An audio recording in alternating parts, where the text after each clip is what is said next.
Excuse me, the time is now 7 p.m. I want to welcome our familiar faces. We have a special guest, Mr. Wood. Thank you for being here tonight. Thank you. Todd, it's becoming an everyone thing. Thank you for being here this evening. Thanks to our teachers and our staff that are here with us.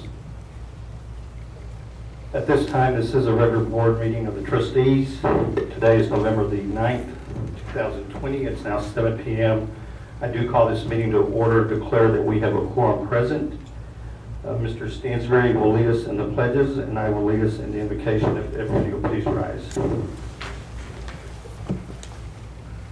allegiance to the flag of the United States of America and to the republic for which it stands, one nation, under God, indivisible, with liberty and justice for all.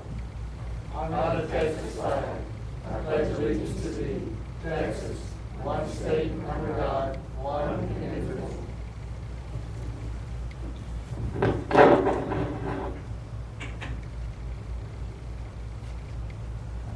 Dear God, as we face these uncertain times in our nation and the world, we ask you, Lord, to dwell among us. We are comforted by the knowledge that you alone are our Savior and Lord, and the ultimate master of life. We trust our nation to you and to your loving care. Lord, please send your Spirit to touch the hearts of our nation's leaders. Give them the wisdom to know what is right and the courage to do it. Give us your light and your truth to guide us in our ways so that we may seek your will in our lives and impact the world around us for your kingdom. In Jesus' name we pray. Amen.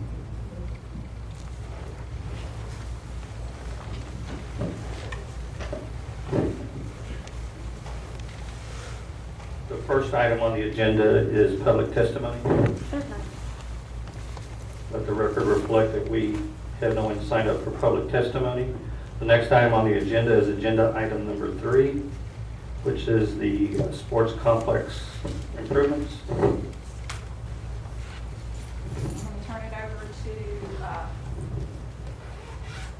good evening, welcome everyone. I'm going to go ahead and turn this portion over to Todd Brennan, and then he will be introducing Michael York, and they will be sharing with you the information for these first 2 items. Todd? Thank you, Ms. Cook. Board of Trustees, appreciate the opportunity to be here. We're going to have an update on the sports complex, the improvements to the ball fields at the baseball and softball. We've got a number of slides we kind of want to show you, and then if you've got any questions on those, we'd be happy to answer any of those. But we're pretty far along on the set of drawings. We'd like to, there's a few decisions that may be done tonight, but we're going to go ahead and show the slides. The first sheet is just the cover sheet. It's got the rendering of the concession restroom building that's facing the football field. Basically, it's a 2-sided building. It faces the softball, baseball, and then also the other side faces the stadium. So there's concession areas on both sides of the building. Will you pause for 1 second? Jason, you Yes. turn the mics down a little bit so we get a better view. Thank you. So that shows a little better. You see we've got a number of drawings detailed on the cover sheet. So we have a mechanical engineer, structural engineer involved. We've got Michael York involved with the drainage study or the drainage system and all the site work. And so we'll kind of move to the next slide. So this is an overview of the entire site. There's the concession restroom building is on the south end of the field. You can see it's kind of dark. So this.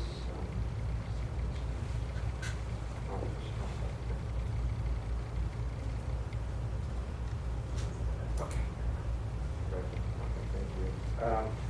So this. So here's the concession building here. Basically, all the kind of dark area here is all new sidewalks. There's quite a bit of new concrete paving all along this the new sports complex. We have the existing parking area here, which will be kind of repaired and seal coated, so that'll look like a new parking area when it's done. This is 150 additional parking spaces that currently is just pretty much sand and bleaching. So that'll have to be base put in, asphalt put in, county's gonna work with the school district on doing that portion here. So at 150 spaces. We'll also create a new entry here, a new ticket booth for the stadium. So existing ticket booth here, so now all the visitors and home will come in this side of the stadium. Actually, you'll still have the visitor side, but this will be the home side. So it's kind of hard to see, but we'll blow that area up a little bit and show you with more detail. But there's a 40-foot archway here, entrance. There's quite a bit of paving and lighting along this kind of main path here to the bleachers, existing bleachers, and then also about a 20-foot walk and turns into a 30-foot walk to the area around the concession restroom building. We'll get a little more detail of the rest of the restroom building in a minute. The two ball fields here, these are existing fields. We're basically improving these fields both equally. The red part is new fencing, so you can see the new fencing around each, the softball and the baseball field.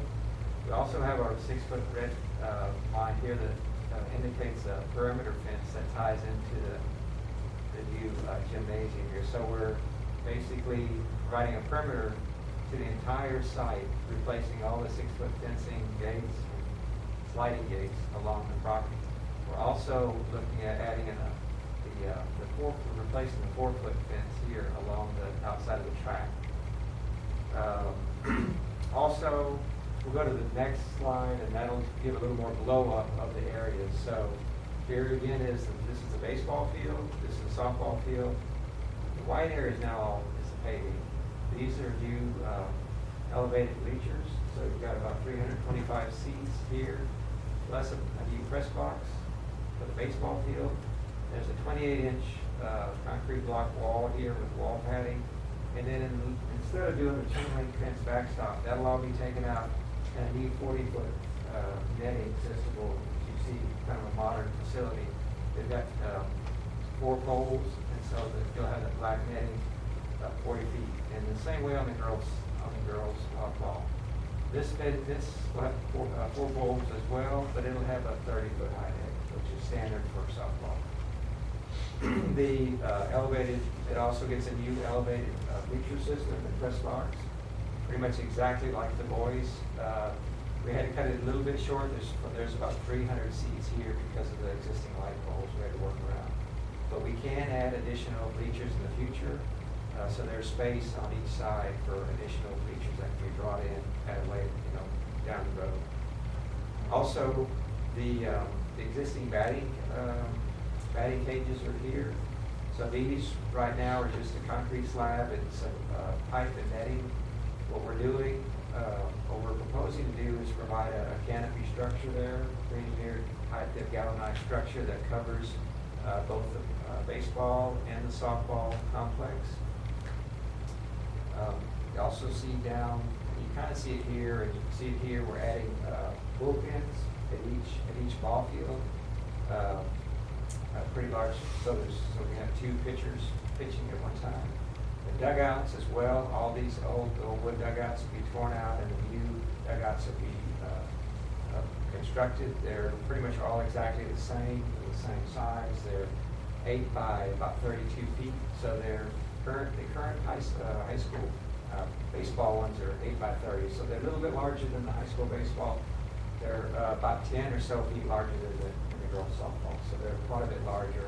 They'll be equally the same with seating and ball and bat helmet storage in that space.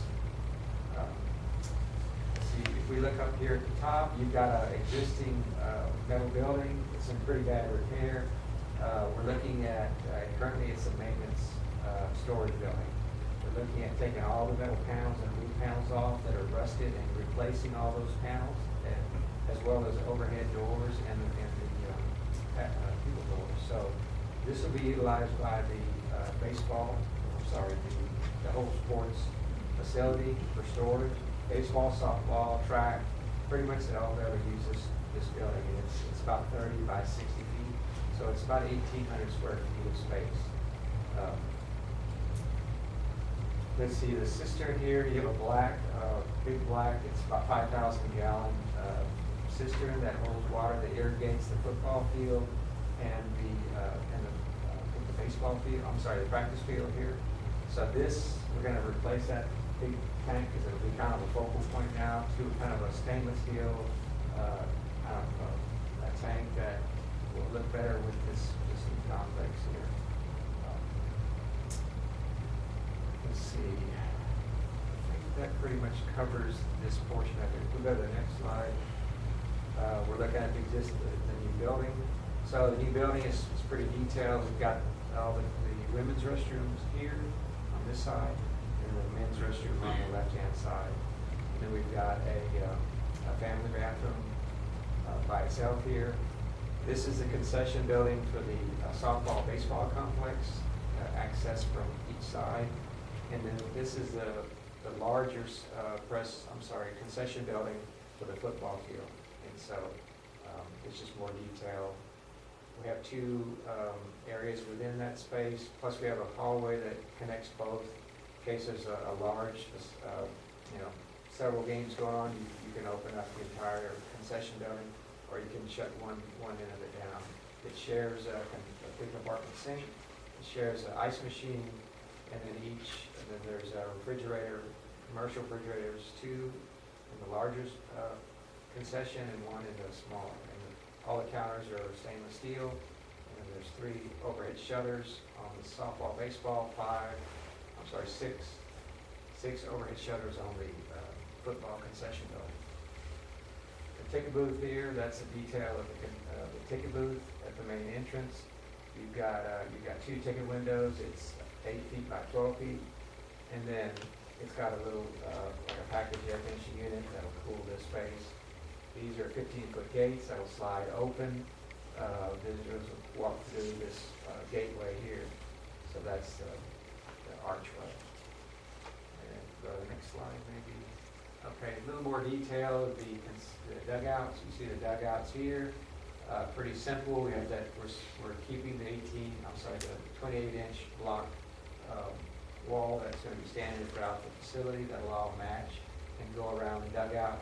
Above that 28-inch wall, we'll have a chain link fence, a vinyl coated fence, dark bronze, and it'll match all the other fences in the facility. In the front, we've got an 8-foot fence, so that protects the ball players in here. And we've got 2 openings, 2 4-foot openings. And then you see the helmet storage and bat storage is on the corner. And this will be exactly the same in all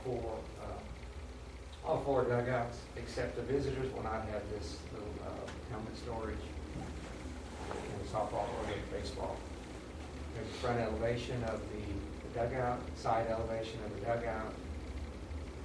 And then this is a cross-section through the baseball and softball complex. You see the bleachers, elevated bleachers here. It's elevated 30 inches. And then you've got almost 8 feet in front of these bleachers where you can have additional seating and walkway.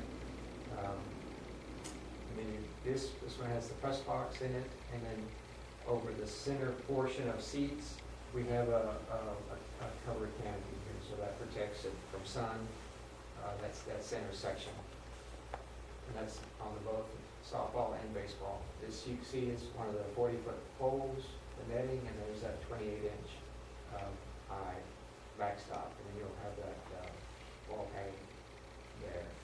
This is one of the batting cages. We've got it basically just the canopy covering that, a 14-foot high canopy, and you have your existing netting in there that remains the same.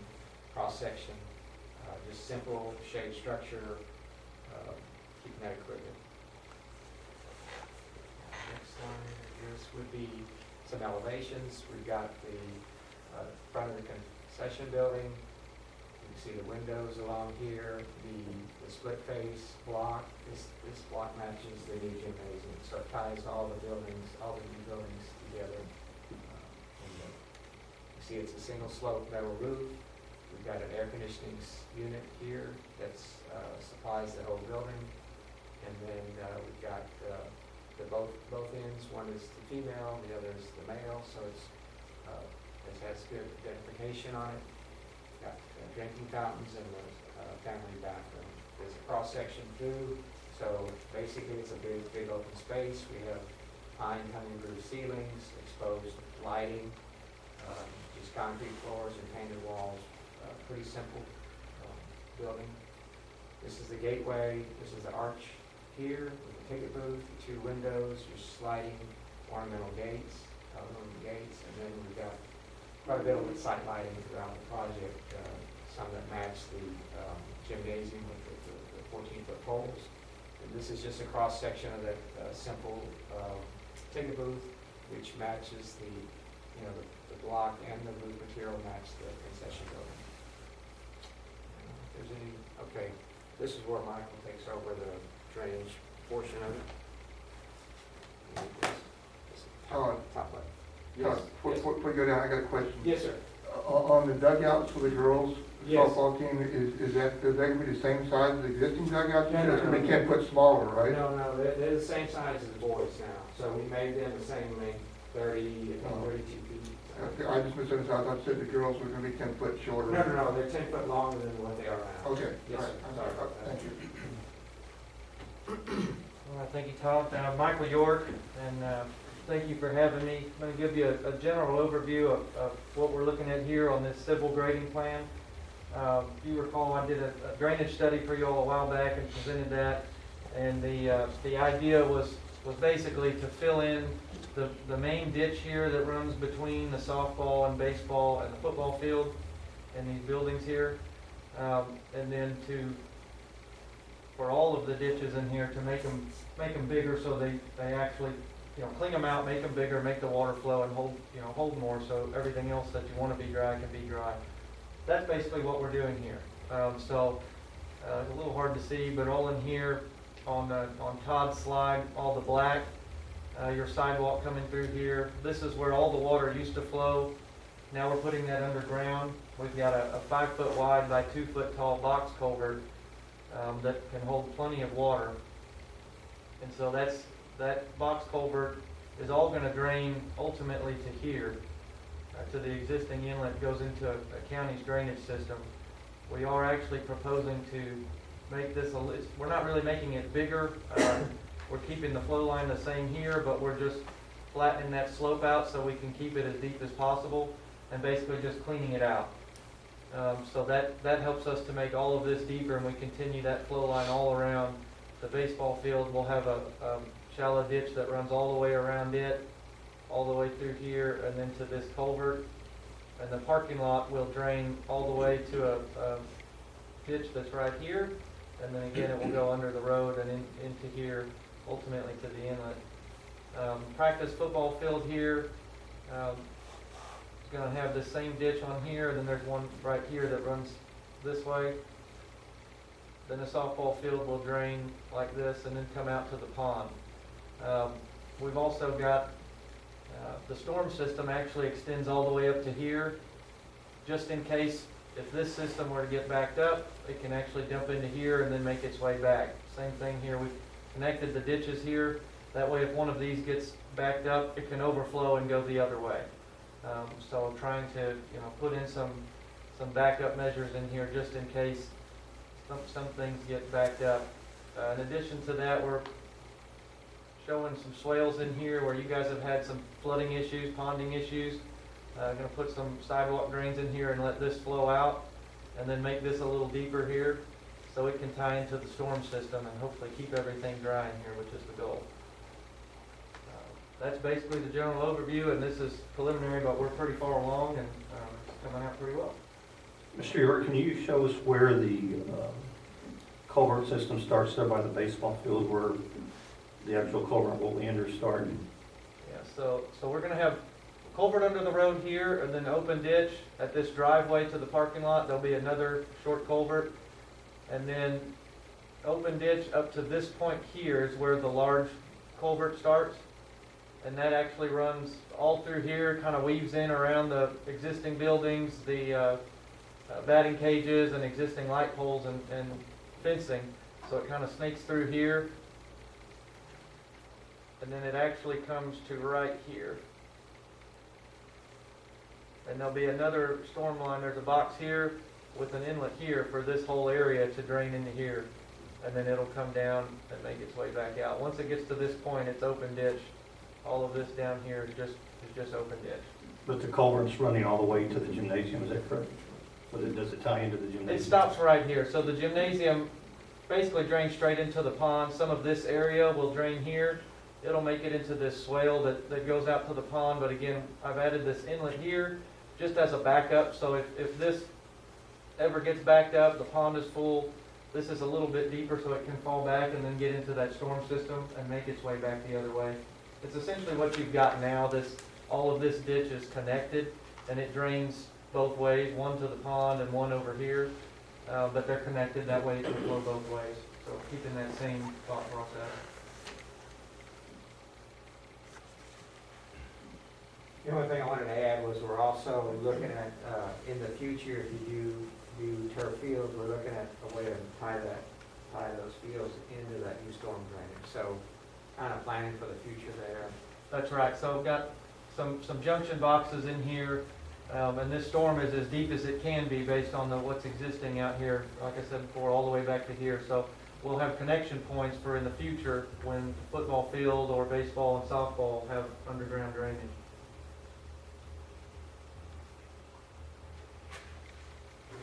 Any other questions? Any questions? Okay. Todd? Yes, thank you. Todd, you probably said something about it, for the bullpens or the two fields. Yes, sir. Is that on both sides or on one side? It's just each, if we go back to that, I can show that to you. So, go back one more if you don't mind.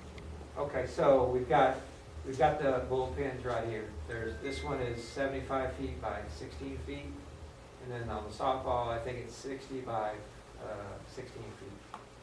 So they're on this side. There's nothing on this, there's no room here. You've got this big 10-foot sidewalk that connects all this. And then on this side, you've got the concession, the batting cage. These are the only areas that we have room for batting cage. Bullpen.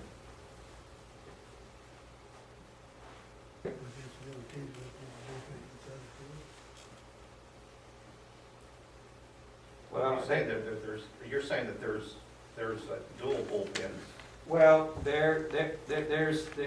it's wide enough for two pitchers here. We worked with Wayne and Ryan on that basically, and they felt that this was adequate. That if the visiting coach team wanted it, they could do that here, or they didn't have to need a bullpen. So, am I right? Or? Yeah, and then the home side was gonna switch to the Right. first base side. This would be the home side now. This would be home side. So Wayne, what was your thoughts on the visiting team now? A lot of places I've been, that's how it is. They have a bullpen on the home side and the visitors go out in left field or out in the outfield and step off 60 feet and warm up. But, yeah, inside the fence, but down the left field line. Yes, sir. Okay. Don't feel advantage. Don't feel advantage. Yeah. Well, I'm just thinking, you'd have to put a home plate inside that foul line down there or something to warm up. They usually just step it off and get the catcher down there. Georgie's done it. Yeah. If you get turf there or whatever, start having playoff Yep. games, nobody's gonna wanna play their thing on bullpen. They can jog around. I'm just saying inside the foul line, or inside the fence, inside the field, you could put a plate down there, Yeah. down the far end and down by the foul pole. Come back 60 feet, and they just have a spotter protect the pitcher, which works perfectly. Todd, I had one question, and I think Ms. Diaz is having also, on the canopy that's over the baseball and softball fields, over, right below the press box. Are we gonna dress those up? I know we're still in the design phase, but we're not simply putting a galvanized canopy on there. We're gonna have something that matches the rest of the aesthetics of the facilities. Well, the roof the roof could match, that it could be dark bronze and match the concession restroom building, but the superstructure right now is all hot dip galvanized. It matches the bleachers, it matches the structure of the bleachers. I mean, that's a system that doesn't need painting. I mean, it weathers well, I mean, you see it everywhere. If you wanted to paint it, or you wanted to dress it up with color, you know, that'd be something you'd have to maintain every 4 or 5 years, I would think. So, well, is that what you're talking about? Yes, sir. Okay, I would say that, you know, the fascia, the trim of those metal panels, you could make it a color and match maybe the fencing and the concession building, and which matches the ticket booth, which matches the archway, but a lot of the main structural metal really needs to. No, I understand, I was talking about the panel. I'm sorry. The canopy itself, I was talking about the canopy The itself. canopies, what did you want to put, stone? I mean, I don't know. No, I mean, I'm just talking about, we don't, personally, I don't want to invest the amount of money that we're talking about in having something that's just strictly galvanized. I mean, something that's aesthetic to what we're already building with the concession stand and the gym, and following that same color scheme if we can. The roof is the only really place for color unless you put a block around the Sure. columns, maybe, you know, stone around the columns, but that's, otherwise it's just, you know, I-beams basically, Right. structural beams. Yeah, if we're just make sure that when we're doing that we look at some color instead of just being Okay, plain simple galvanized. okay, you got it. So, one thing I just want to say, you know, there's not a lot of space between, I mean, this sidewalk and the drainage and everything, there's It's three. real tight. There's 3 irrigation wells right here along the backside of this maintenance building. And then there's irrigation here, at least 1 irrigation well here. So, and then there's existing plumbing and sewer here. So we don't know exactly where everything is. So we're gonna, you know, we're gonna hit some of that stuff while we're under construction. No, and just to add, and more for the public record, because our meetings are recorded, and I know we talked about this last month, is kind of what precipitated all this was the bond, of course, and the last project being the concession stand, with us meeting as a committee, and the committee, through some recommendations from the committee members, Mr. Stansberry recommended, before we move too far into the project, to look at the drainage, because that system, as we know, has a tendency to back up and flood on us, especially on the softball fields and the baseball fields. At that point, we started looking at, you know, what ifs. One of the recommendations that Ms.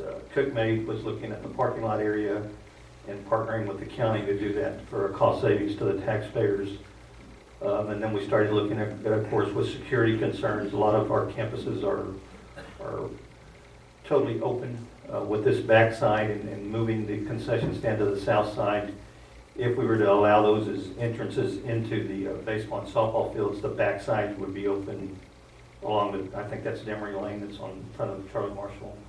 That was the reason for putting a security fence all the way around it for security measures. So we've attacked it by, number one, addressing our drainage concern, completing the last project of the bond, looking at security, and then doing upgrades to the athletic complex as a whole, and doing something with the parking lot area. So it's kind of a background of where we're at. And last meeting where we were approved to go out to the design phase, which is what we're looking at tonight. Was there a video that we had of this, Ms. Cook, that showed some of it? A rendition? I didn't. That's put fine. that up tonight, I'm That's fine. sorry. There's one other little piece I forgot to mention. We are adding a 60 by 40 metal building here to replace the one that was damaged. So this is a FEMA project here. So that was included as part of this site project. So I know at one of the meetings, we had a conversation with Easter, we were going to reach out to the county and see if there was any drainage issue on their side. I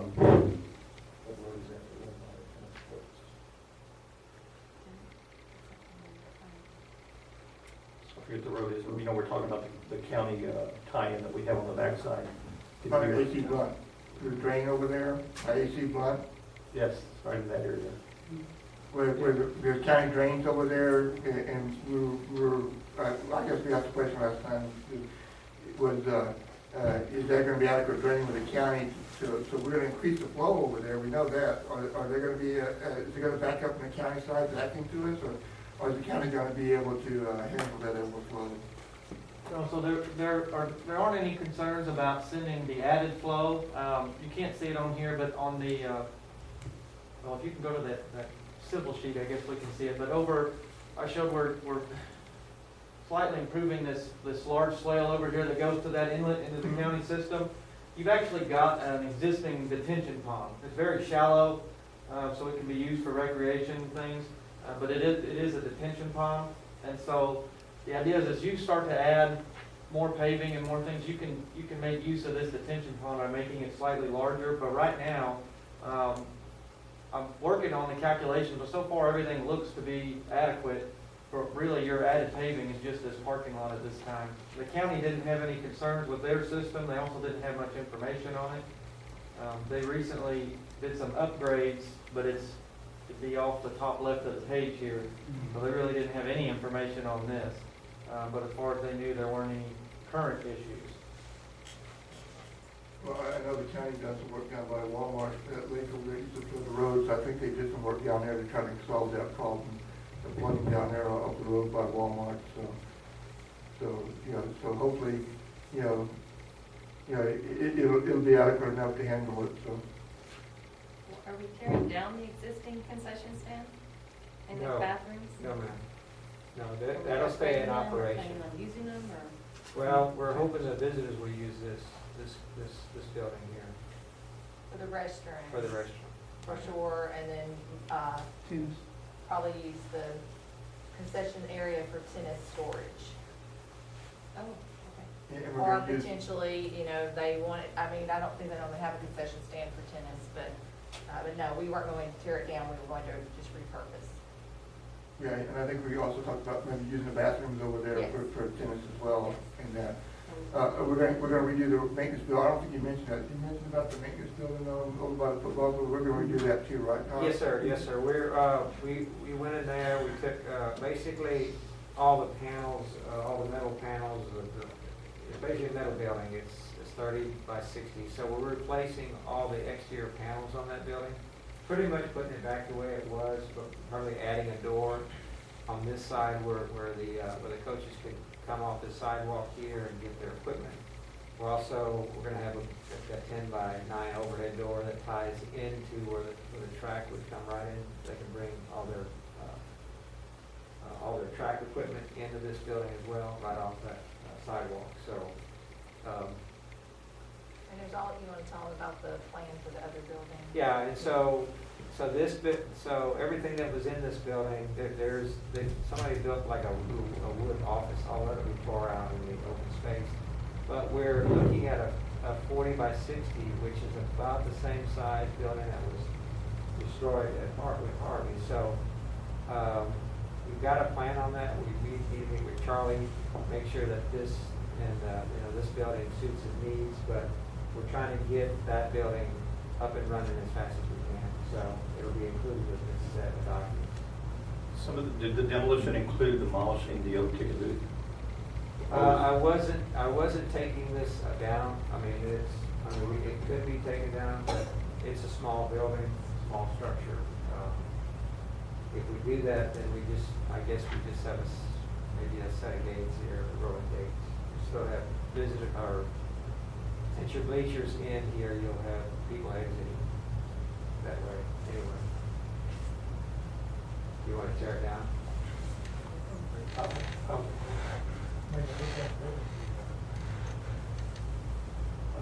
It depends what our vision and our goal is. I mean, if we're on the south side, if we're trying to clean everything up, and then we're going to continue to leave old buildings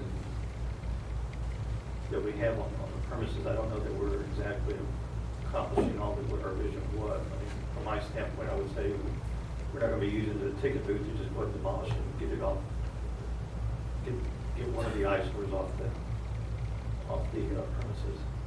I mean, as far as the existing concession stand, I mean, that may be something for a future project that maybe we could aesthetically add something to address up. But with this project and where we're at already, I would say let's leave it as a future project down the road, that we can still utilize it, because like we said, tennis doesn't have any bathrooms, they could probably utilize it.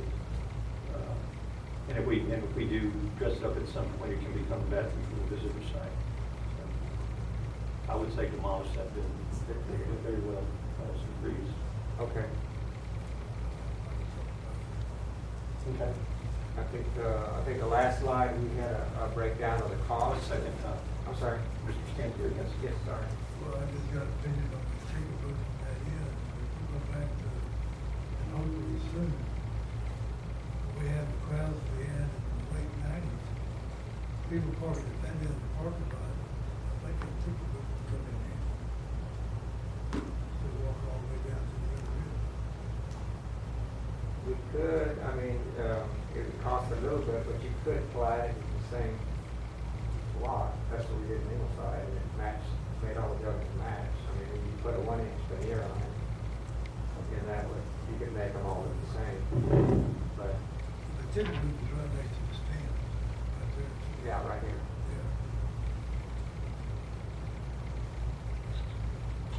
Yeah. I don't have preference either way, and I don't think Ms. Diaz does either, so we can add that time to look to, It's just a suggestion. to keep it and to just dress it up so it matches the rest of what we're doing in the Okay. overall vision. Okay.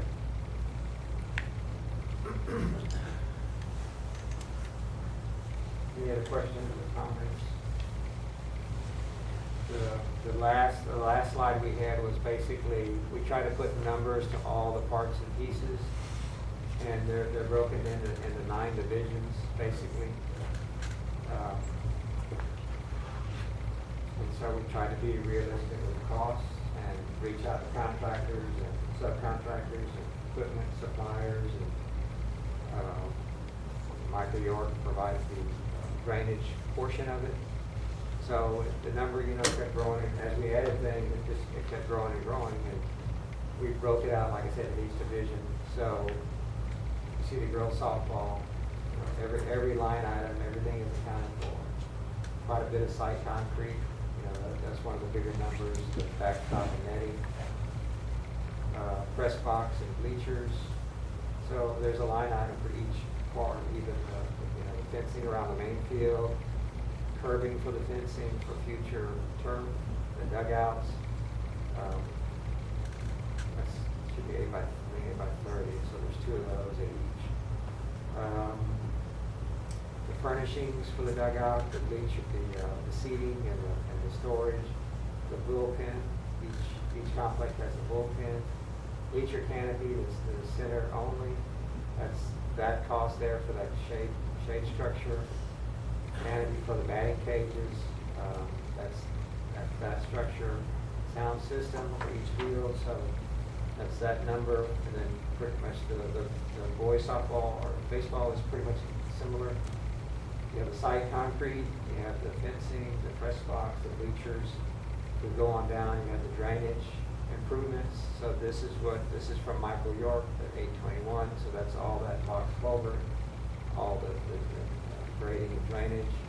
Concession building here, 1,850 square feet. It's almost 700,000. We've got some site lighting in there. And your ticket booth and entrance improvements. So we've got our ticket booth and our gateway number here. And there's quite a bit of concrete paving around up in the balance of that space. Then you've got your parking lot improvement, your asphalt. They were providing all the labor to do that. We're just providing materials or paying for materials at cost. And then got a little number in here for landscaping. That's going to be, we think, required by the city. We're still trying to negotiate that with the city. And then the seal code of the existing parking area here. We got that number from a local contractor. Site lighting, some parking lot lights in that new parking lot. Then all the fencing, perimeter fencing and ball field fencing. We almost have we have over a mile of fencing over there. And then your new 4-foot high football fence. That's that number. Your sports storage building, that's replacing those panels, the new doors, and so that's this number, repurposing that existing building. And then here's that galvanized cistern. That's off now. That's actually 5,000 gallons.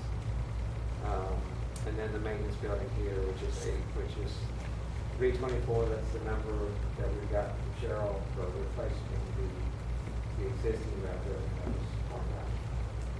So, that's all the numbers. The sound system, what's included in the sound system? Is it the speakers and the? It's the speakers and the amplifier and the cable. And the pole put it up?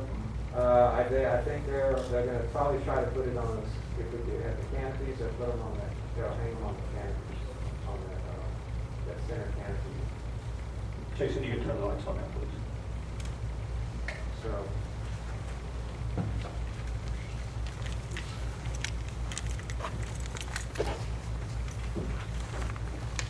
So just want to make a comment here. At our last meeting, when we looked at the total plan, we were at $3,757,983. This amended plan today that came before us, we're at 4.2, and I just want to make sure everybody understands what the difference was. We did not include the maintenance building in the plan that we looked at last month. If you recall, FEMA has obligated that money for the old bus barn that was at the Walter Nober campus. So that money's been obligated. So administration felt since we were going out for bids, this would be an optimal time to add that to the project as an alternative and let it go out for a bid process and see what it came back at. We'll have the option, looking at the bid, of whether we want to stay with the bid that comes in and move forward with that project or not. So that's the difference that we're looking at from last month to this month. Plus some of the different categories have minor increases of $5,000, $6,000, $7,000 that accounts for the total difference that we're looking at of the 365,404. But pretty much the plan itself that we looked at last month is the same. It hasn't changed. Does anybody have any questions for Todd or Mr. York or for Ms. Coon?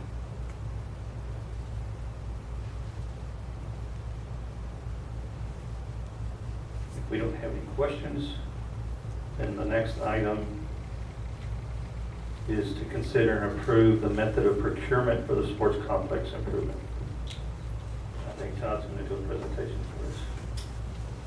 Yes, there's two options on, or two main options on the procurement method. One is a CSP, which is competitive seal proposal. The last two major projects here, the gym and the elementary school, were done with CSP. Basically, it's a way to advertise for general contractors, and then you have a scale, a rating system for the price, a number of days, the quality of construction, a number of items. And so, past performance with the school district, CMAR is construction manager at risk. This is a fairly new system that a lot of districts are starting to utilize. And the main difference is the construction manager at risk is a general contractor, but he is hired a little bit earlier on in the process. So he works with the architect or the engineers on budgeting and make sure that the project goes forward at each step. So they'll do some budgeting along with what we do, and then they'll come up with some options and ideas that say, well, if we did it this way, we could save some money. It's a way to get the contractor on a little earlier in the team, and then it helps throughout the process of the project. The CMAR is an open book policy, basically. What happens is you select a CMAR, and typically you'll get a little bit better contractor than a CSP because you have a little more weight based on the qualifications of the general contractor. And so once you do hire the construction manager at risk, what he does is he puts together bid packages. The school don't have to advertise anymore. The contractor is responsible for advertising for general subcontractors and stirring up interest in the project. And so once he does that, he sets those dates with works with the district on those dates. They bring those numbers back, and then we evaluate.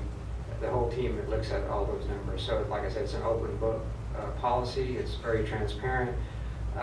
If there's a subcontractor the district does not want to work with, they can move on to a different subcontractor.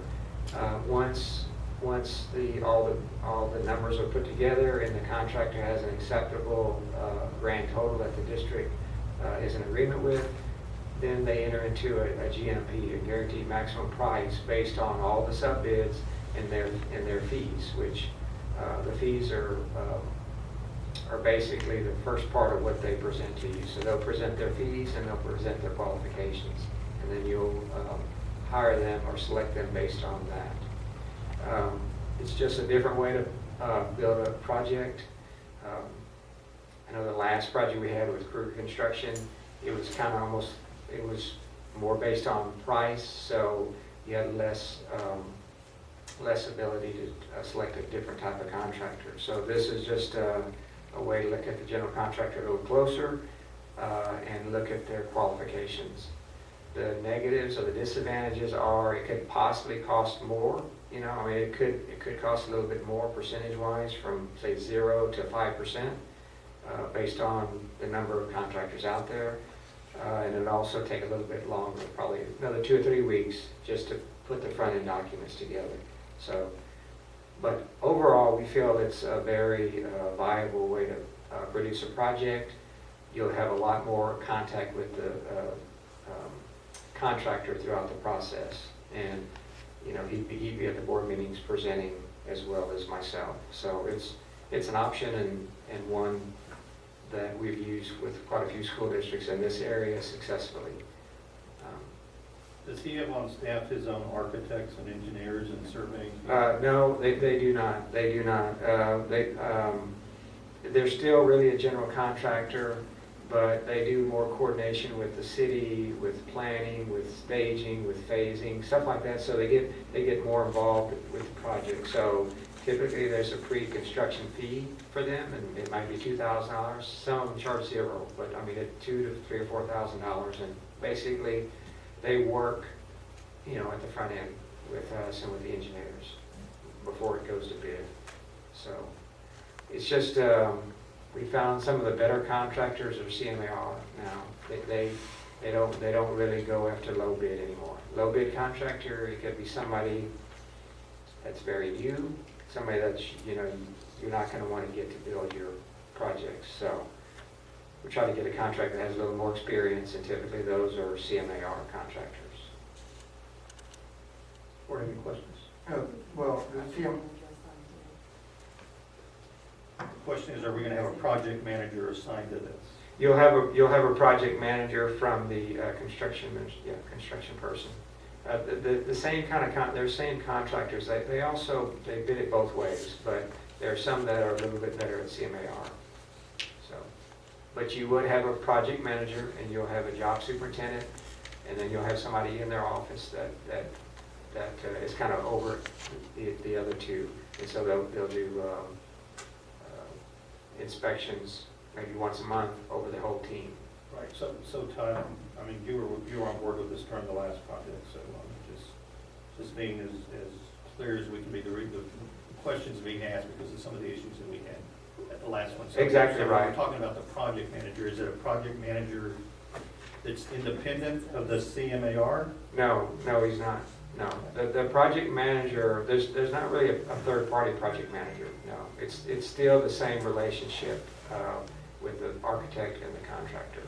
So Yes, this same. is where the contract for this becomes very important on the delays and it's all in the verbiage on the final contract signing. Right, you still have liquidated damages, but typically the contractor is a little more versed in scheduling and time management and a little bit more, I guess, professional, if you want to say that. So one thing I would like to see if the board chooses to move forward is, one of the issues was rain delays and number of additional days to the contract of us having a better tracking system.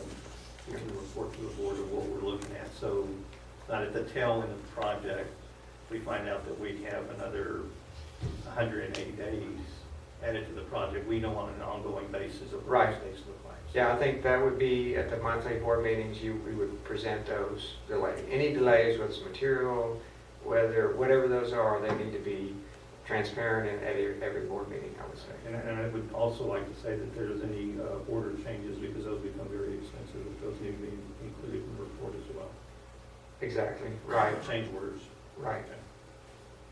I got a couple questions.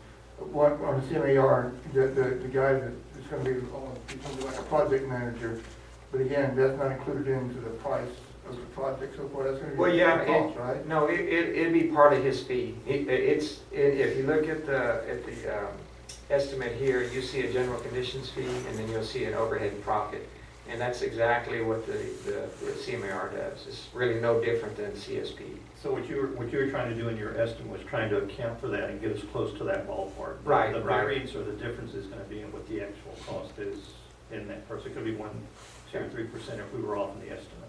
Right, so basically, if you had a contractor that was low, like we did a CSP, and they needed work, and, I mean, they put their fee at 4%, I had 10.5%, which is a standard rate for most contractors, but somebody that would come in with a really low fee, get your project, and then could have problems down the road because they're upside down on the project, or, so we just want to be realistic with the fees. Yeah. And in the selection process for the CMAR, we're still doing it on a point system as well. It's still on a point system. You could interview the contractors, so you get to know the team before you hire them.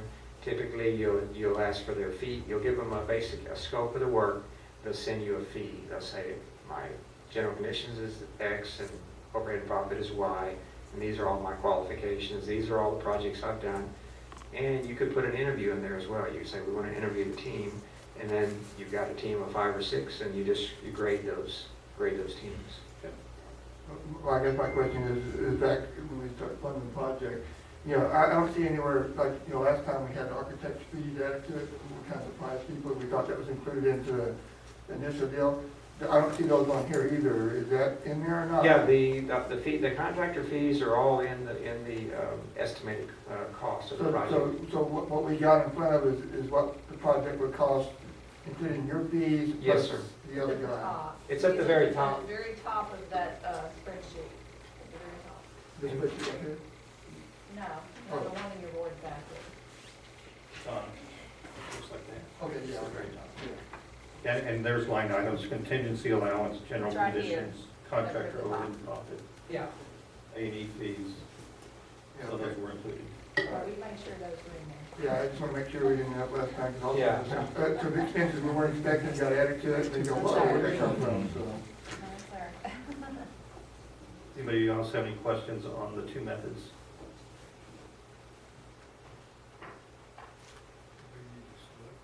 Yes.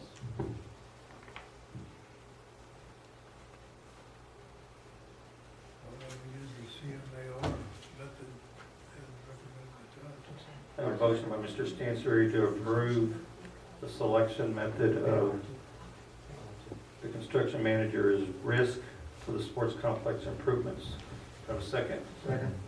I have a second by Mr. Mullinax. All in favor, please say aye. Any opposed?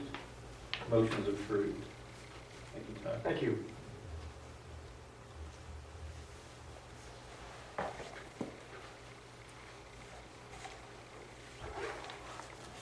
Action item 3B is to consider and approve the proposed construction documents using the procurement method just recently approved.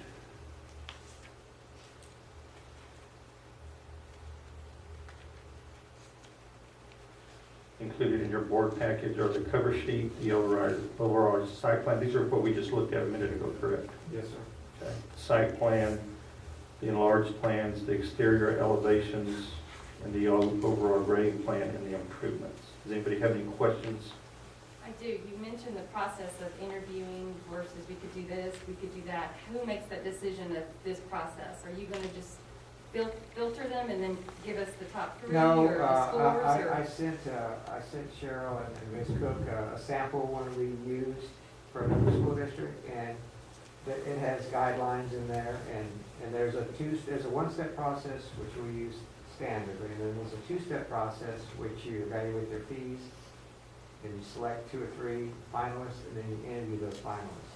So who's picking that process? You It's or up to the Mrs. school Cook? or- district, it's up to you guys. I mean, whichever one you want to use. It's up to us as a board. If we want to be involved in that process, we can give Ms. Cook a directive that we want I to didn't interview. know- I didn't know what it was understood. Yeah, I think, in your packet is the packet. It's a very thick packet of kind of a form of how it might play out. I didn't know just because if we voted on that CMAR, that automatically puts us in a certain process. But you're saying we have options and. You have options we still within the decide process, that. in the CMAR, and you can evaluate anything you want. I mean, if you want their fee to be more important, it could be 50% instead of 40%. The qualifications, could be 60% or whatever percentage you would like. So you can weight it however you want. that. We can determine the criteria. Yes. So do you want us to be involved in that, or do you want the administration to I do that? don't have any expertise in that. Does any, oh, that's fine. Does anybody else want to incorporate an interview process? Does anybody want to be involved in the criteria for selecting points? So at this point, He's got a standard board, other districts are good. so we're fine with that, so we'll just go through that process and then bring us back, I guess, the 3. So do I have a motion to approve the construction documents for the sports complex improvement using the construction manager at risk method of procurement? I have a motion by Mr. Stansberry. Do I have a second? Second by Mr. Alvarado. All in favor, please say aye. Aye. Any opposed? Motion's approved. Thank you. Thank you. Very good presentation. Thank you very much. Just one brief question we had is how long will it take before this process starts? I mean, It starts tomorrow. Basically, I'm gonna send, Ms. Cook, something that's tailored to Francis Pass, have her review it and approve it, and then it'll go in the newspaper and we'll be advertising for CMAR. So hopefully we'll have those within 2 weeks. We'll have a contractor on board. And then once the contractor's on board, it's all, then, and he gets all the documents and he starts putting together the bid process for the total price of the project. So it works really well. They do a lot of the advertising and all that, and then they provide all the costs to open book to the school district and to our team. Not holding your feet to the fire by far, I'm just asking, in your opinion, professional opinion, how long would a project to this level take? 6 months, 6 weeks? Oh, you 6 mean the 8 build? months? Yeah. Oh, we're expecting to be finished August the 1st. I mean, that's what our projected schedule, and I've checked with a few local contractors, and they feel about the same way. If there's a particular piece that you want finished before the others, they can do that as well with CMAR. You got baseball, softball season starting in February and March. Right, so we have to work around that. And we already talked about, having to move some things around. so when is our workshop? Everybody, The 18th. We have on the workshop on the agenda. hospital 3 goal setting, Okay. and then we got something else. We added the other thing that we wanted to discuss on the high school. Yes, yes, sorry, I'm so deep into. That's okay. Tonight, yes. That's okay. The high school, Add yes. add one more thing. Okay, Add a provision for us to discuss a project schedule by priority of what project we want to see kicked off first, and have a discussion on that. And then you can visit with Todd on whatever is the outcome of that discussion, whether it be starting on the football stadium, perimeter fence, or whatever it may be. That's what you were asking, correct? Yeah, I mean, yes, sir. Drainage, yeah. Right, I mean, they're gonna have a sequence of certain Sure. things. They could be working on a couple of things at once that are priority for the district. Just make this legal so we can just have a small conversation on that. okay. Thank you. Thank you. Thank you, Mr. Jordan. Yeah. Thank you. Next item on the agenda is agenda item 4, the district recognitions. Panther and employee to the month for the month of November. Yes, as is our way of doing things now, doing things a little differently. So we have a shorter video this time for you. We kind of worked on less talking by me for sure. So without further ado. Each month during the school year, one student, one teacher, and a handful of district employees will be highlighted in a special Panther of the Month feature. We begin our Panther of the Month series for November at the district's technology department. Jason Brown, Tammy Shedd, Arturo Naranjo, and CJ Dame help teachers and students make the adjustments to start the new school year from home. They will also be helping them get adjusted to the new 1,500 Chromebooks the district is expected to receive soon. Down the road at the district's maintenance and transportation facility, Johnny Vidal also received the Panther of the Month honor. Johnny has been very integral, important, especially during the time of the hurricane, with the facility systems, the plumbing, HVAC and electrical, because he is our master tradesman here. Johnny's been very reliable, and I appreciate everything you do for us in this district, Johnny.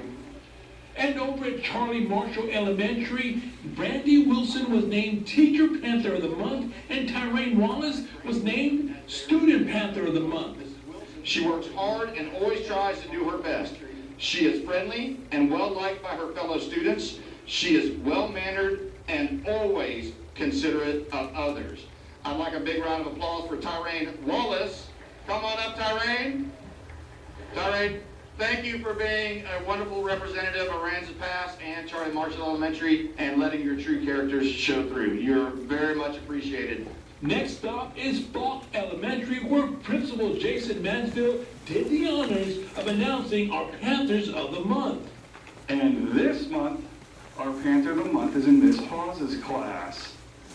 So, as of right now, I'd like the Panther of the Month to come up here. Maxim Kiselitsa. Come on up, Max. Maxim has done an amazing job. He has been basically displayed all good qualities of what a student could do. He does good work, he has perfect attendance, maintains good grades, and I constantly see him helping people out throughout the school when he's in the hallways, in the cafeteria, and when I walk by the classroom. So Maxim, congratulations, buddy. You're Panther of the Month for Falk Elementary School.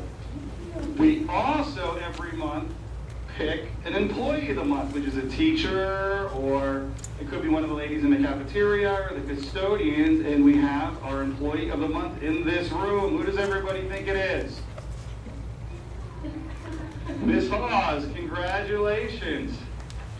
Thank you. Miss Hawes does a wonderful job. She's constantly thinking outside of the box. Her classroom is totally different than any other one I've ever seen, and her lessons are always unique and fun. So Miss Hawes, congratulations, great job. And I actually had to ask Miss Hawes if she did some politicking on this one, because she had 10 times more votes than any teacher in the building. So great job, Miss Hawes. AC Blunt Middle School is our next stop for our Student and Teacher Panthers of the Month. Our Panther of the Month for the month of November is Miss Autumn Boucher. Autumn was selected as our Panther of the Month for her sweet and kind disposition and her excellent leadership skills. One more big round of applause for Autumn. Okay, we have one more special announcement. We're here with Miss Erica Sheffield, who has been selected as AC Blunt's Employee of the Month. Miss Sheffield was selected as the Employee of the Month for AC Blunt for her consistently doing whatever it takes to provide what the students need to be successful. Our final destination takes us to the high school, where Jonathan Brewster was named the Student Panther of the Month, and Chief Don Jeffers was named the Teacher Panther of the Month. Jonathan does a great job teaching and leading his fellow cadets. He always steps up when asked. He volunteers his time for color guard events on Friday evenings. He always has a positive attitude in class. Thank you for representing the high school, Jonathan. I'd also like to recognize our Employee of the Month, Chief Jeffers.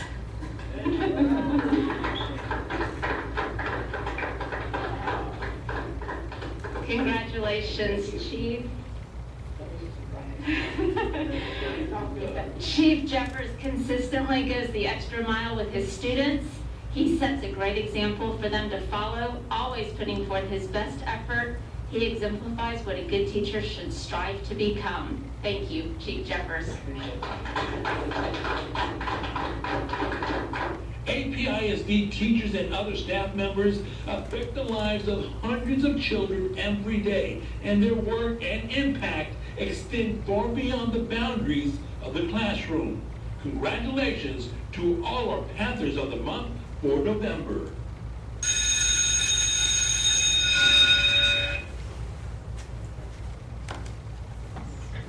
We are really having a lot of fun. I'm sorry? That was a lot shorter.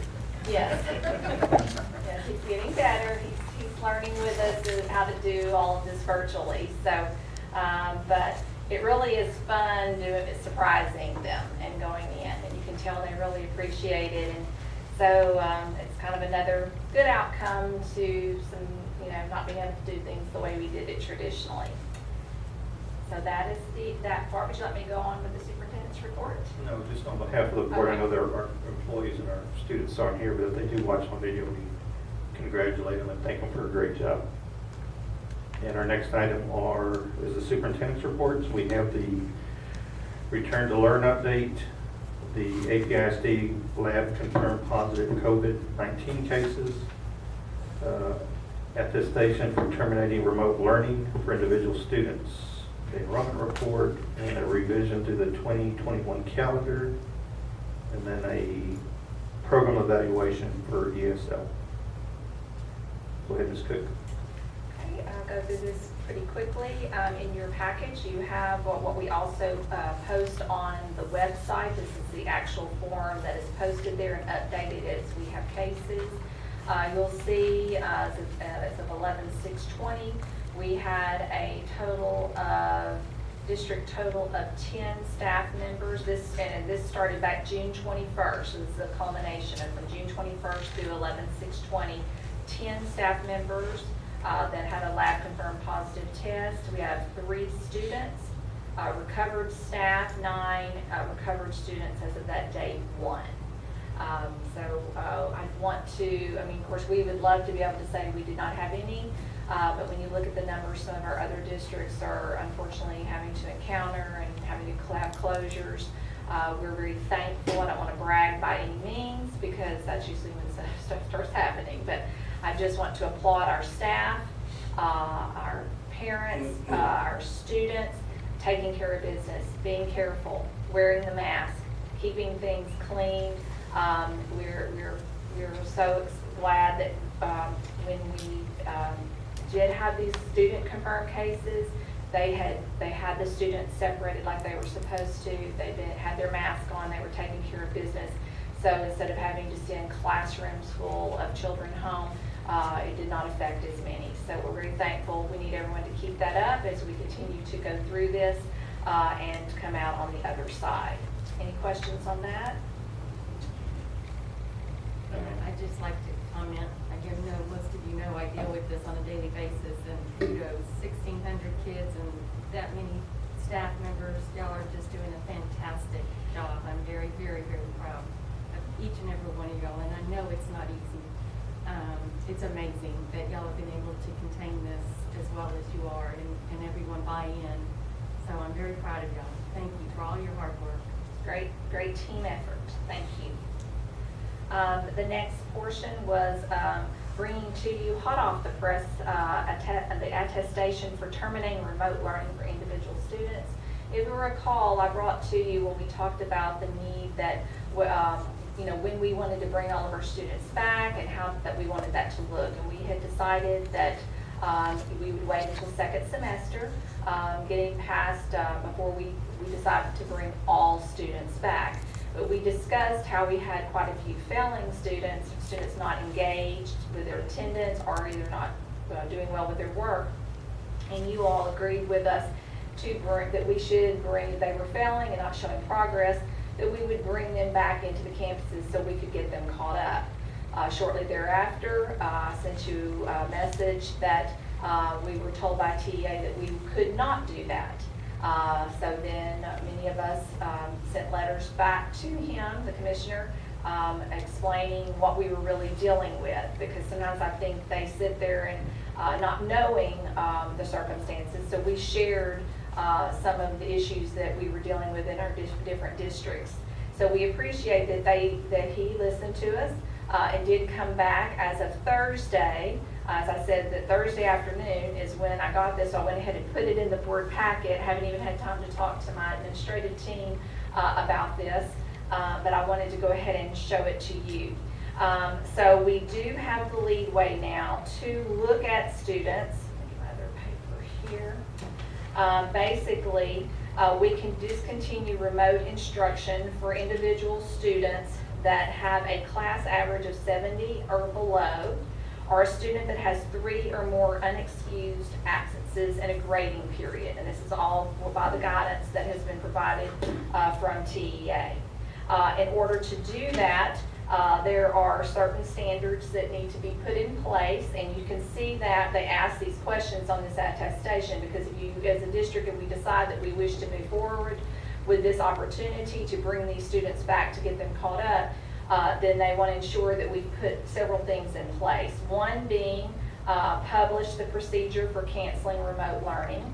And at this point, what I'm planning on doing was sharing this with you tonight, getting your input, bringing it to my administrative team in the morning. We meet every Tuesday morning and discussing what those procedures would look like. Then allow a meeting with parents for a change in their learning environment, where if we have whichever student is struggling, we would want to sit down with them and say, okay, here's our procedures, and this is where your child is, and it's all about doing what's best for that child to help them be productive and successful. So we would meet with those parents to try to hopefully, we've been doing a lot of this, of trying to get the parents to see the need to allow their children to come back to us so we can take care of them, because what's happening remotely is not working for some. We would also put in place a district procedure to offer an appeal process. And part of this appeal process is basically looking at those medical conditions. And you see that second part. A procedure allowing students to remain remote if a medical certification is presented verifying a health issue of the student or individual within the home. And we had discussed this when we brought it to you, that we did not want to be insensitive to some needs out there. So we realized that if you had to be quarantined because of COVID, or you had symptoms, of course we want you to stay at home. And that we knew that some families truly have medical concerns, conditions within the home. But this needs to be verified, because unfortunately we do have some families that are taking advantage of this opportunity. It's not just in this district, but across our state, that are using it more for a matter of convenience than for what the whole point of remote learning was supposed to be about, which is fighting COVID and overcoming it so we can get back to normal. So if they truly have a circumstance, then we want to try to work with them. And then through that process, of course, continue if they have that and it's warranted, then how do we work together to help their child be successful? There also needs to be a 2-week transition grace period in which they know that from this date, that your remote instruction will end 2 weeks from this date. So those are some of the things that are required to be put in place as part of the procedures for the district. So I just wanted to give you an opportunity to share your thoughts on this. You see the attestation is basically just something I submit as the superintendent if we decide to move forward with this. I wanted to bring it to the administrative team's attention tomorrow. We're ending the second 6 weeks, so we'll know what kind of failure rates we're looking at and see if this process is even warranted at this point. We're trying to save every child and help every child be successful, and we know with every moment that they're not here with us and receiving what some of those students need, we know it's going to be more and more difficult to catch them up. We still have quite a few that are remote that are doing very well. And we do not want to take that opportunity away from them until we come back after the holidays and allow hopefully some of this to, some of these numbers that we're seeing spiking up to hopefully decrease. So any comments, thoughts, suggestions on this? I have several. Do we have a guesstimate of how many we're assuming going to be failing after the second 6 weeks? Well, as of the second, at the end of the first 6 weeks, we had over 400 students that were still remote learning. We had just over 100 that were failing. So my best estimation would be we probably have close to 100. Can we accommodate them and still keep the 6 feet and all of the challenges that go with that? Well, as we're moving towards this is where we have to figure out how to make those accommodations, because remember, we're going to move January 19th, we're bringing everyone back. And just like every district across the state is doing, we are doing our best to keep them as far apart from one another. We're enforcing the use of masks, doing the cleaning and so forth. So yes, each child we bring back in, yes. I mean, I'm not going to stand here and tell you that it doesn't bring with it some potential cautionary tales there, but it's trying to find the balance of knowing in order to provide for all of these children that highest level of education, we've got to get them back on the campuses and do it as soon as we can and as safely as we can and monitor it constantly. So our team's done very well, as you noted.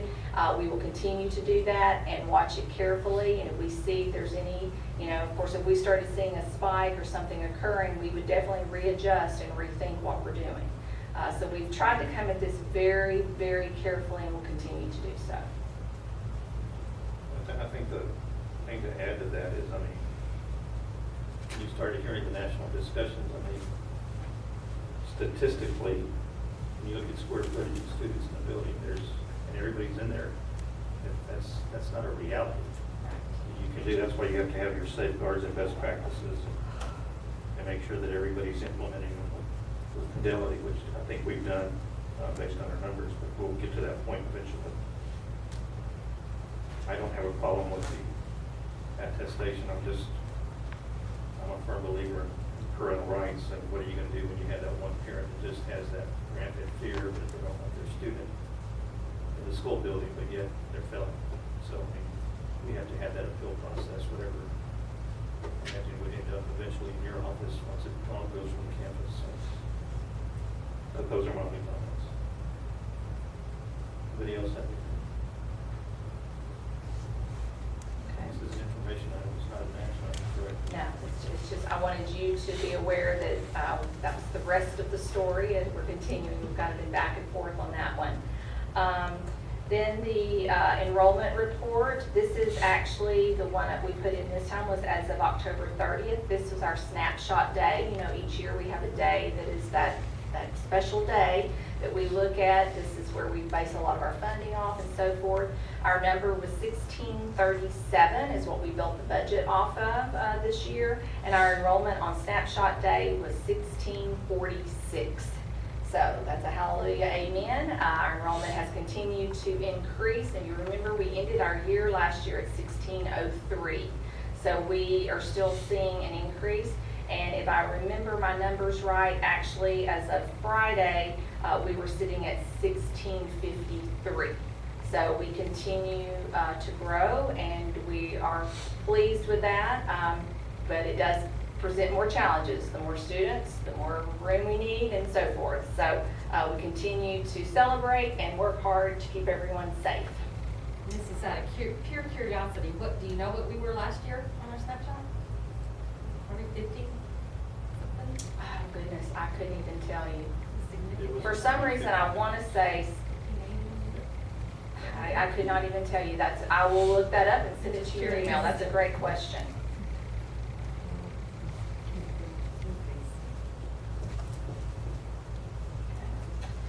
And then the next one is the revision to the 2021 calendar, reflecting a change we'd like to make as we continue to work with our teachers and encourage them and try to support them in what they're trying to do. As you know, this has been very difficult on them, and they have done an amazing job. But as we look at bringing back all of our students in January, God willing, that we really need some time we need to give our teachers some time for this transition, to think about the spacing in the classroom and how to make all of this work. So on the calendar that we provided for you, you'll see that when we come back after the holidays, we had January 4th, and it still is a professional development day to kind of get them back in, get them resynced and ready for our next push. The the semester ends on January 15th, and then January 18th, we had a work day, which is normal for us to have. That's Martin Luther King Day, so a lot of people like to observe that holiday. But then for our teachers, we make it a work day because it's at the end of the semester, and it allows them time to end that semester and be ready for the second. Looking ahead, we really wanted to add another day for them because we want them to have time to close out that semester and then also be able to look at their data, because we do know the biggest thing we're dealing with second semester is where are our students, especially those that are returning from the home base, and that we're geared up and ready to meet their needs. So we wanted to provide them two days there to make this transition and jumpstart it well. We had built in extra minutes into our calendar, so it does not affect our minutes. And we're trying to find that balance there too, providing for our teachers what they need so they feel supported and have the time to build these wonderful lessons and remediation formats that are needed, while also ensuring that we have time with our students. I know a lot of districts are looking at half days and days sprinkled here and there. Well, our calendar, we had already put at least one a month throughout for our teachers to have an opportunity to stop, take a breath, and jumpstart. So we felt like adding this day in January would give us what we need. Then they'll have another day in February. Of course, then they'll have one in March. April is when we starting into some testing and kind of gearing up for closing out. So at this point, this doesn't require action by policy. I can make these adjustments to the calendar based off of the needs, and it meets all of our TA requirements. So I wanted to bring it to you for information. I'm going to continue to monitor this with the admin team and listen to the heartbeat of our teachers. If we see at any point that we need to add another day as we go into the spring, we'll bring that back to you, because I just feel like this is the year that we need to be very aware of not only the needs of our students and our families, but I have got to work to make sure we take care of our teachers. This has been a very tough time for them, and we can't forget that. And so I think the best thing we can give them is some time to make sure that they're prepared properly. Any questions, concerns? No, I just kind of concur, this is new for the teachers, so as they go through and we get more students there, they're gonna have to, give them ample time to, what they tried may not work, so let's go back and let's look what we're doing and see if it's working, and give us an opportunity to sit back and evaluate and change and move on. So give them that opportunity is kind of valuable for them, because in a regular year they don't have that. So. And the final piece is our ESL program evaluation. I've asked Ms. Dominguez to come up and give you a quick summary of the document that she provided for you and answer any questions. She's been dealing with this very closely, and so instead of me trying to guess about it, I wanted her to give you the information. Every year we're required to evaluate our ESL program, and so this is the report of that requirement, and we are required to evaluate certain themes that regarding our ESL program. So that's what you're seeing here. First of all, I gave you just a little bit of information about our ESL program. In our PK to 1 last year, we served our students in a content-based, which means they were self-contained in the same classroom with an ESL certified teacher all day. So for every subject, they had an ESL certified teacher.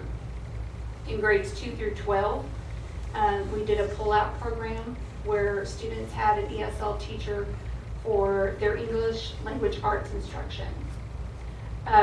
Students that we have that have limited English also receive extra support. So they receive support through some of our instructional software and also through our very talented paraprofessional staff. They also assist these students with instruction besides receiving instruction from the certified teacher. Last year, we had 144 LEP students, and that's about 9.3% of our students. And when you compare that to state, that's actually a pretty low percentage. So our percentages in this area are a little lower than what the state looks like as far as LEP students and numbers. We are also required to report on their academic progress. So what you see is the 2018-19 STAR results because we didn't have any results for the 19-20 year. But I just wanted to show you this because I wanted you to look at how our students are performing generally. And this is mainly that same group of students with a few students coming in and a few students going out of the program. When you are looking at this data, you can see at the elementary level, our students perform very similarly to the all-student group. At the middle school level, they perform similarly in math, but in reading, you see a dip. And then at the high school, you see an even bigger dip in those ELA areas, but you see a similar performance in math. To explain that, one of the reasons you're seeing those dips is the difficulty level of the test increases. It gets much more difficult as you go along, and as you get to the high school, there's also a writing component. And writing is that last area to develop for our ESL students, so you're going to see an even lower score there. Another reason you're seeing a lower score is because students that pass the STAR exit out of the program. So students that haven't passed the STAR have to remain in the program. So you're seeing a dip as well because of that reason. Say that one more time. Students who pass the STAR and they pass the other areas to exit, the criteria to exit, they exit out of the program, and so they wouldn't be counted if they exit out at Charlie Marshall. So a lot of our students, they do really well at Charlie Marshall. You see that 87%. They're passing, then they potentially exit out of the program. So when they're in junior high, they wouldn't be counted in those numbers, those percentages. I've got a question. Yes. Is there a component of LPAC that monitors the students, say they exit out for a year and they're out for a year, or do we continue to monitor them Yes, to see how they progress? Yes, it's required that we monitor them closely for 2 years, and so they meet on those students, and we're required to follow them at the state level at 5 years. So who on the campus level is responsible for monitoring? What does that process look like? Mostly that happens, the LPACs are headed by the counselors.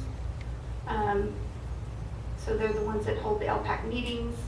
It's required to have a teacher, general education teachers present, an administrator present. And so they meet several times a year on the students. They have a beginning of the year LPAC where they look at all the new students that are coming in and who qualifies. There's a middle of the year, around the middle of the year LPAC where you're looking at making those testing decisions. What kind of accommodations are they going to receive for the state test? And then there's an end of the year LPAC where they're looking at which students could possibly exit out of the program. So that's basically the process that we go through. So for your special ed students, when you have, I'm not sure what talk about terminology, they have would be an individual instruction plan. Like an IEP. IEP. And the parents involved in that process for the special ed student. Is the parent involved in these meetings also for these students? There is, I did not say that, there is a parent that's required to be involved in the process, but every parent is not involved in all of the meetings.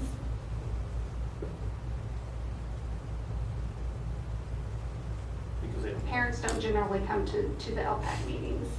There is a parent representative present.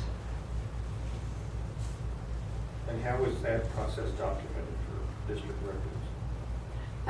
We have all of our LPAC records are housed in our eLPAC system, which is our frontline system. It's the same one that we use for our special education students. Shelley, I noticed that maybe further during the presentation, you're going to talk about emergency certificates that Yes. some of our teachers have. But before that, I'll ask you before that, how many bilingual teachers does the district have? We don't have a bilingual program. We have an ESL program. In order to have a bilingual program, you have to have 20 or more in the same language in one grade level to require a bilingual program. We have one, I believe we have one teacher in the district that's actually certified bilingual. We have quite a few that are ESL. I don't have that number off the top of my head. 20 or more students in one grade level? Speaking the same language.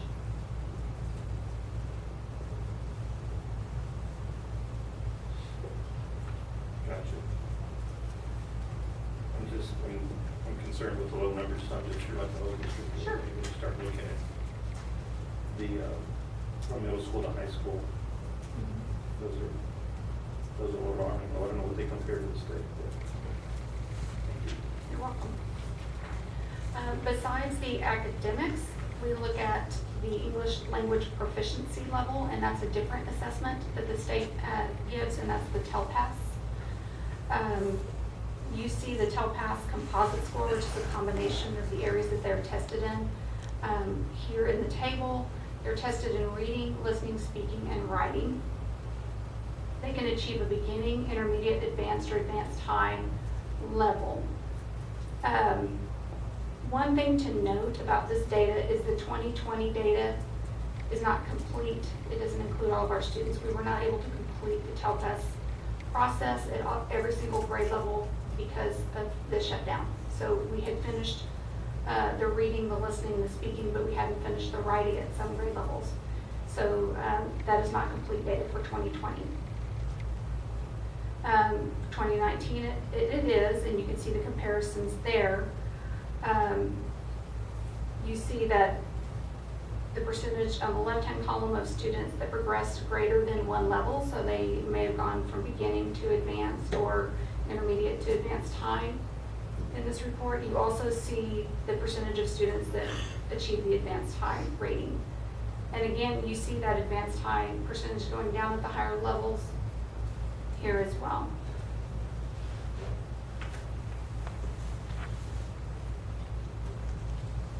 We're also required to report on reclassifications and exits from the program. And I included a chart that shows the criteria for exiting the program and being reclassified.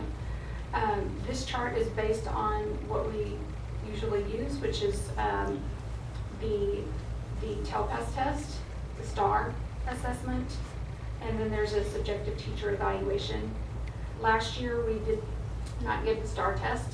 The state waived that portion, but we did not have complete TELPAS assessments either.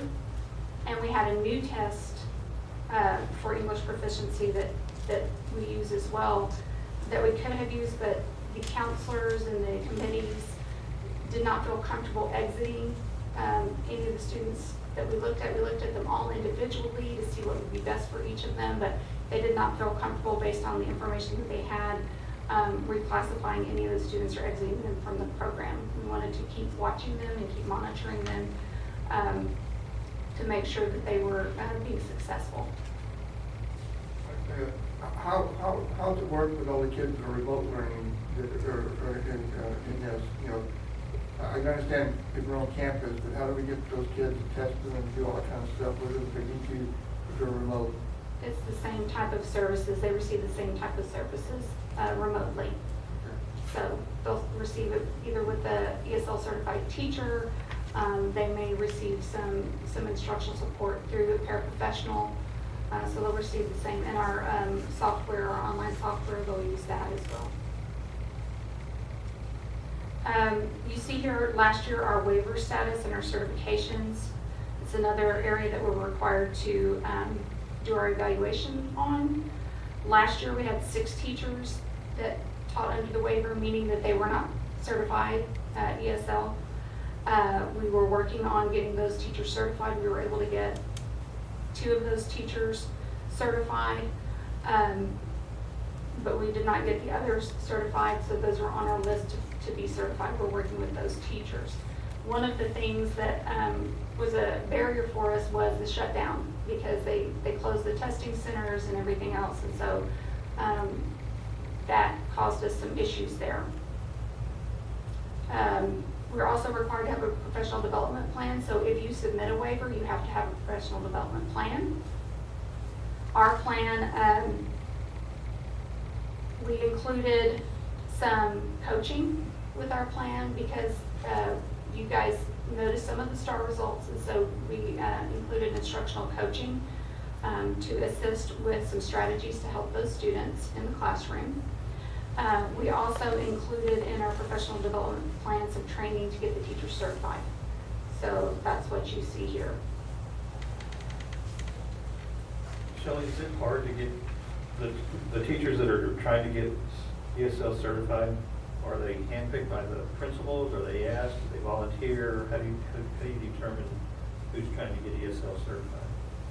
Well, for our ELA teachers, if they're teaching ELA, they need to get certified because it's very likely that they'll get ESL students in their classroom. Right. If not, then it's a scheduling issue. Principals have to make sure that they're putting ESL students in ESL certified teachers' classrooms. So at the junior high and high school, you don't have a choice because you've got one per grade level. So those teachers really need the certification.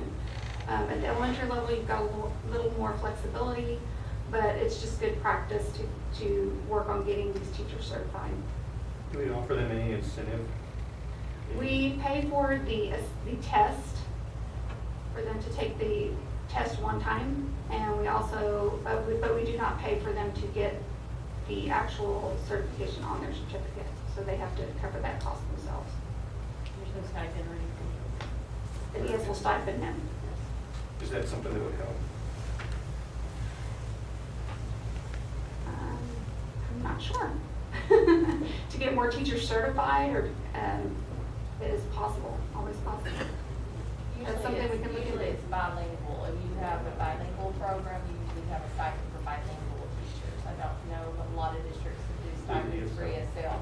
They will do like we're doing, pay for the certificate for the testing, and then have them, because the certification goes with them if they leave the district. So that's why you ask them to pay for that piece. So it's another piece to them being hired somewhere.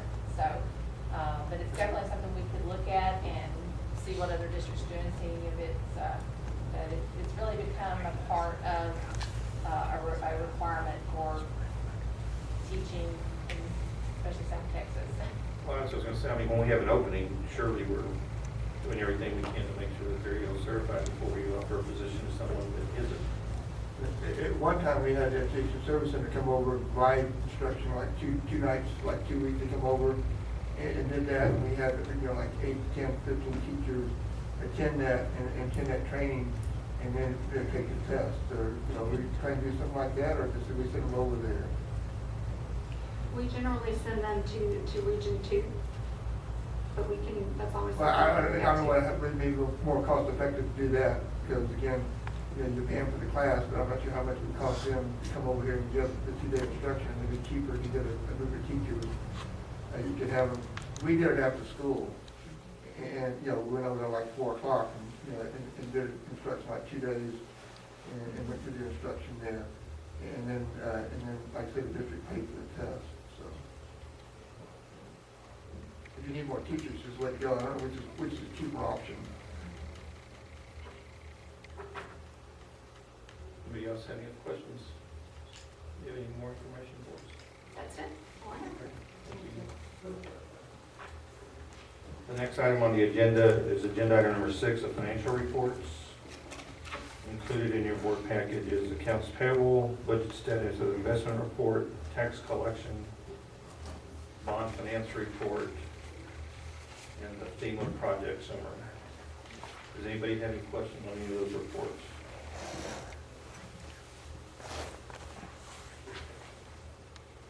Next item is agenda item number 7, the consent agenda. Consider approve the minutes of the October 12th, 2020 regular board meeting. Does anybody have any corrections? If there are no corrections, do I have a motion to approve the minutes of the October 12th, 2020 regular meeting? So moved. A motion by Mr. Mullinack and a second by Ms. Diossis. All in favor, please say aye. Aye. Any opposed? Motion's approved. Next item is item number 8, the action agenda. 8A is to consider and approve the memorandum of understanding for emergency facility use agreement between APISD and the City of Aransas Pass. Ms. Cook. Included in your board book is the actual memorandum of understanding. Our attorney, Ms. Padilla, she completed this for us. We'd already sent it to the city for their attorney to look over, and as you can see, they've already approved it and signed off on it.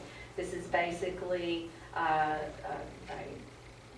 filing to and an understanding between two entities. If we needed a location for emergency use, we would use the Civic Center, and so this is just solidifying that so everyone's on the same page. So this is a pretty standard process, but we wanted to get this in place.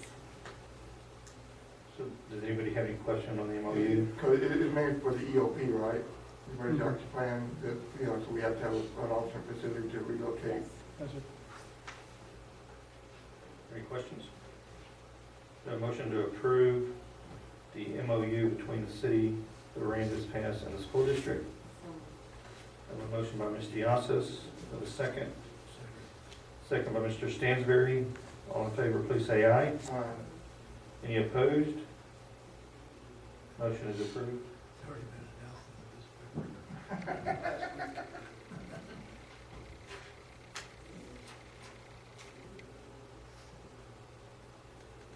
8B is to consider and approve the 2020 tax levy. This is